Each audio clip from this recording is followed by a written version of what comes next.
Proverbs chapter 1.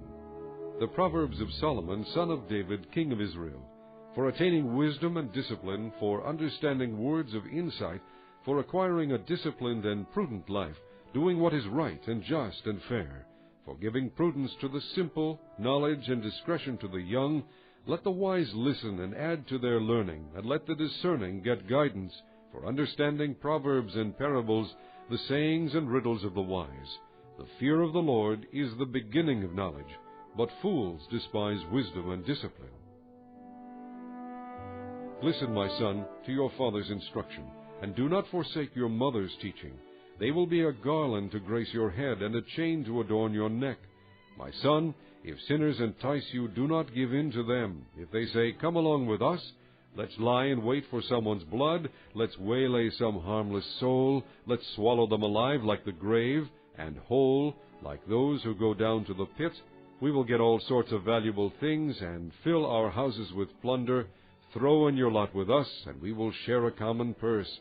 My son, do not go along with them. Do not set foot on their paths, for their feet rush into sin. They are swift to shed blood. How useless to spread a net in full view of all the birds. These men lie in wait for their own blood. They waylay only themselves.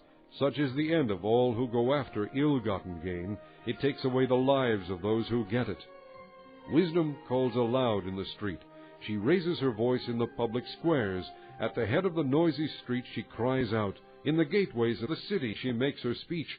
How long will you simple ones love your simple ways?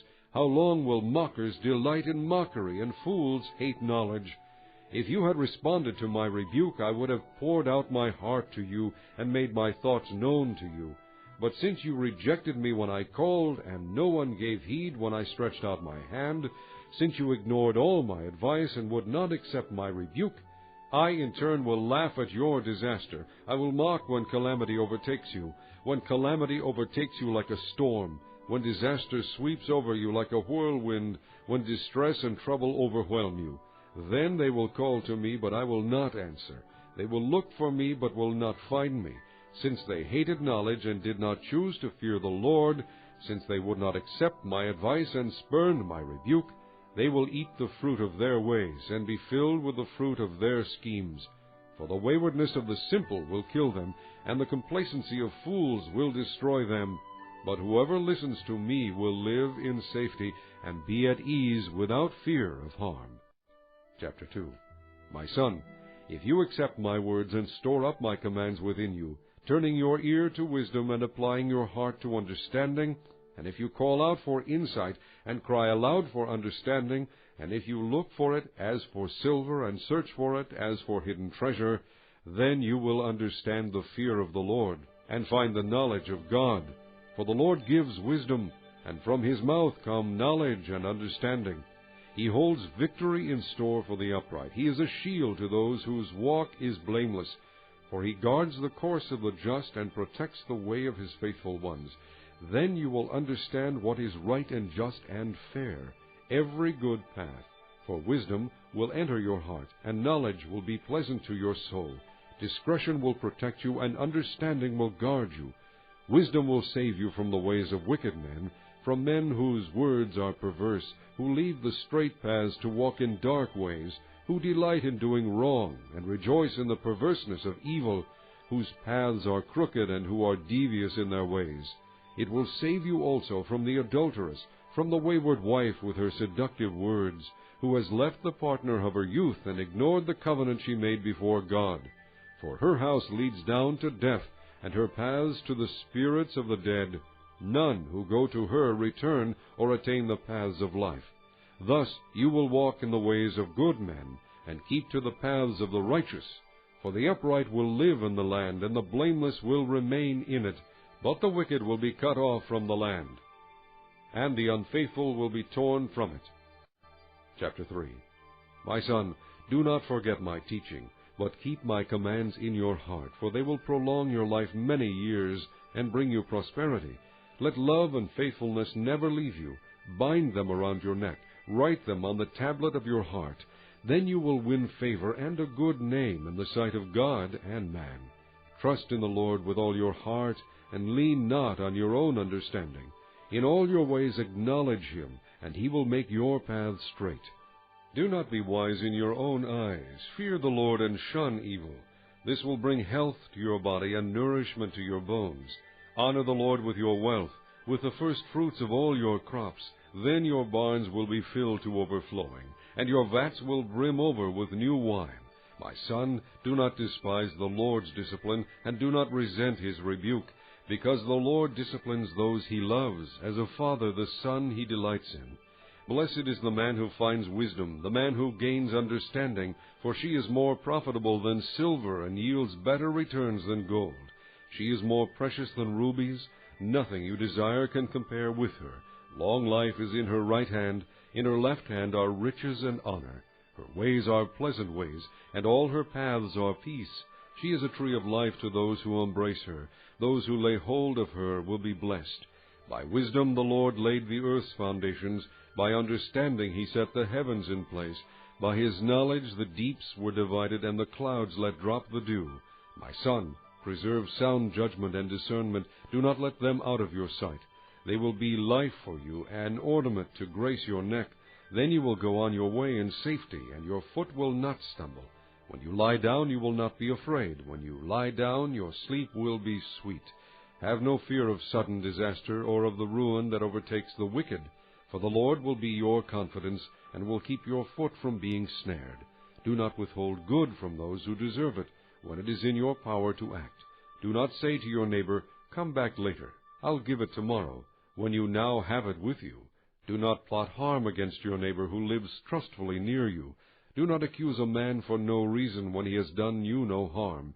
Do not envy a violent man or choose any of his ways, for the Lord detests a perverse man who takes the upright into his confidence.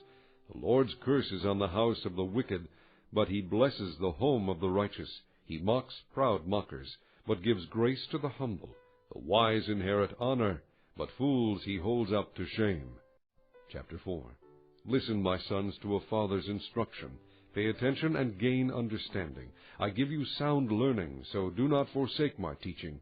When I was a boy in my father's house, still tender, and an only child of my mother, he taught me and said, "Lay hold of my words with all your heart. Keep my commands, and you will live.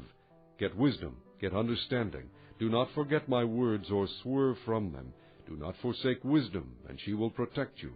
Love her, and she will watch over you. Wisdom is supreme, therefore get wisdom. Though it cost all you have, get understanding. Esteem her, and she will exalt you. Embrace her, and she will honor you.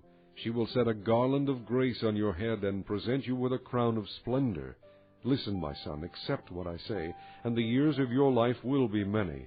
I guide you in the way of wisdom and lead you along straight paths. When you walk, your steps will not be hampered. When you run, you will not stumble. Hold on to instruction, do not let it go. Guard it well, for it is your life. Do not set foot on the path of the wicked, or walk in the way of evil men. Avoid it, do not travel on it. Turn from it and go on your way.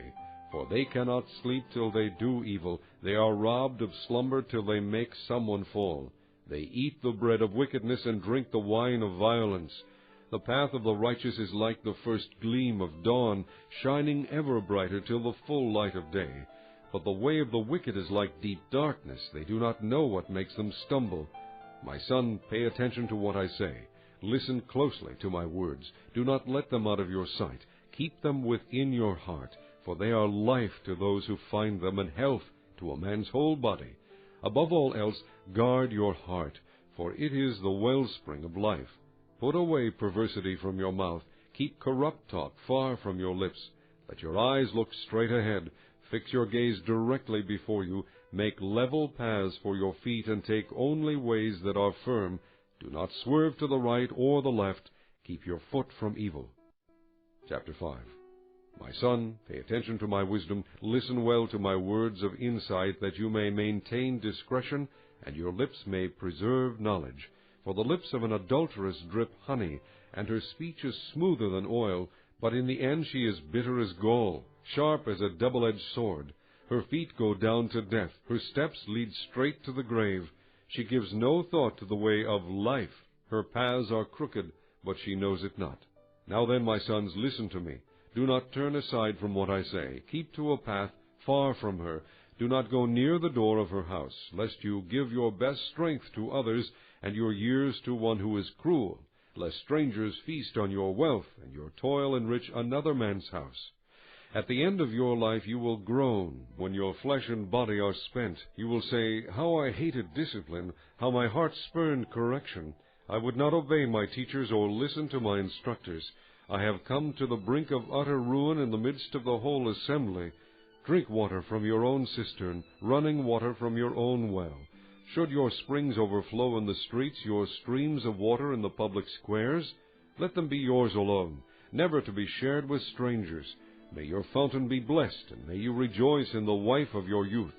A loving doe, a graceful deer, may her breasts satisfy you always. May you ever be captivated by her love. Why be captivated, my son, by an adulteress?